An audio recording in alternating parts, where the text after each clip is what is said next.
မင်္ဂလာပါဒီတစ်ပတ်မှာလည်း HM Office Solution ရဲ့ Product Review အစီအစဉ်လေးကိုအရင်ဘက်တွေကလိုပဲတင်ဆက်ပေးတော့မှာဖြစ်ပါတယ်ရှင်ကျွန်မနာမည်ကတော့မွန်းဆန်ပါဒီနေ့မှာတော့ကျွန်မ GBC ရဲ့ Wire Binder ဖြစ်တဲ့ Wire by W15 Modern ပစ္စည်းလေးအကြောင်းကိုရှင်းပြပေးတော့မှာဖြစ်ပါတယ်ရှင်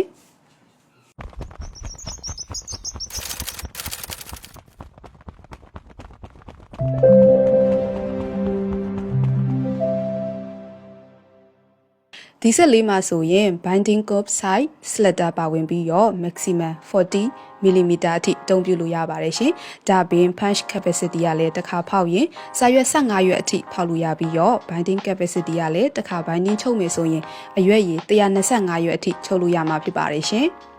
A4 စာရွက်များကိုတစ်ခါဖောက်တိုင်း 8mm အကွာအဝေးရှိရဲ့အပေါက်ငယ်34ပေါက်ကိုတိတိကျကျနဲ့ဖောက်ပေးသွားနိုင်တာကိုလည်းမြင်တွေ့ရမှာဖြစ်ပါတယ်ရှင်။ Slider တွေအားလုံးကိုတော့ manual move နဲ့ပဲထိန်းချုပ်ရမှာပါ။နောက်ပြီးတူမှာ width 3ပါဝင်တဲ့အတွက်အပေါက်ဖောက်လို့ထွက်လာတဲ့စက္ကူစလေးတွေကိုလည်းတစုတစည်းတည်းနဲ့လွယ်လွယ်ကူကူစွန့်ပစ်လို့ရမှာပါ။ GBC brand ဟာ US made ဖြစ်တဲ့အတွက် quality ဘိုင်းမှာတော့လုံးဝစိတ်ချရမယ့်ပစ္စည်းလေးပါရှင်။အခုဆိုရင်ကျမတို့ဒီဆက်လေးရဲ့အသုံးပြုပုံလေးကိုရှင်းပြပေးသွားမှာဖြစ်တဲ့အတွက်ဗီဒီယိုလေးကိုဆက်လက်ကြည့်ရှုပေးပါအောင်ရှင်။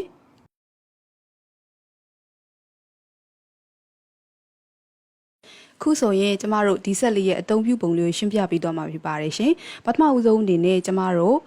စာရွက်လေးကိုအပေါက်ဖောက်ရပါမယ်။ဒုတိယအဆင့်အနေနဲ့အပေါက်ဖောက်ထားတဲ့စာရွက်လေးတွေကိုဒီ binding code လေးနဲ့တွေ့ရပါမယ်ရှင်။နောက်ဆုံးအဆင့်အနေနဲ့ဒီတွေ့ထားတဲ့စာရွက်လေးကိုဒီနေရာလေးမှာထည့်ပြီးတော့ချုပ်ရမှာဖြစ်ပါတယ်ရှင်။အခုပထမဦးဆုံးအနေနဲ့ကျွန်မဒီစာရွက်ဖောက်တဲ့အဆင့်ကိုပြသသွားမှာဖြစ်ပါတယ်ရှင်။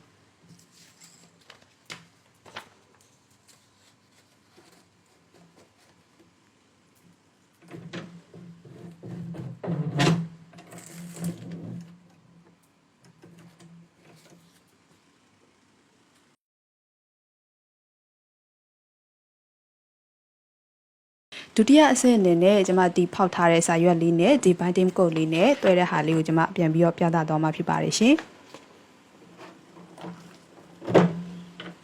ဒီ binding code လေးကိုတော့ကျွန်မတို့ဒီနေရာလေးမှာချိန်ထားရပါမယ်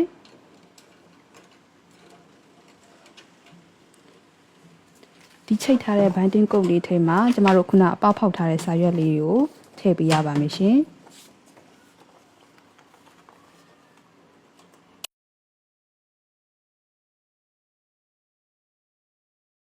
စာရွက်လေးတွေကိုထည့်ပြီးသွားပြီဆိုလို့ရှိရင်ကျမတို့နောက်ဆုံးအဆင့်အနေနဲ့ဒီထည့်ထားတဲ့ဒီ binding code လေးနဲ့စာရွက်လေးကိုဒီနေရာလေးမှာထည့်ရပါမယ်ရှင်။ဒါပြီးရင်တော့ကျမတို့ဒါလေးကိုချုပ်ပါမယ်။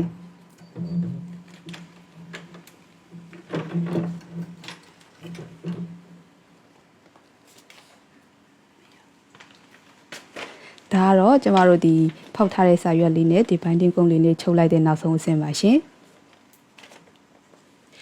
ဒီ wire binder လေးကိုမာယူချင်နေဆိုရင်တော့ကျမတို့ရဲ့ hotline phone number မှာတော့၎င်း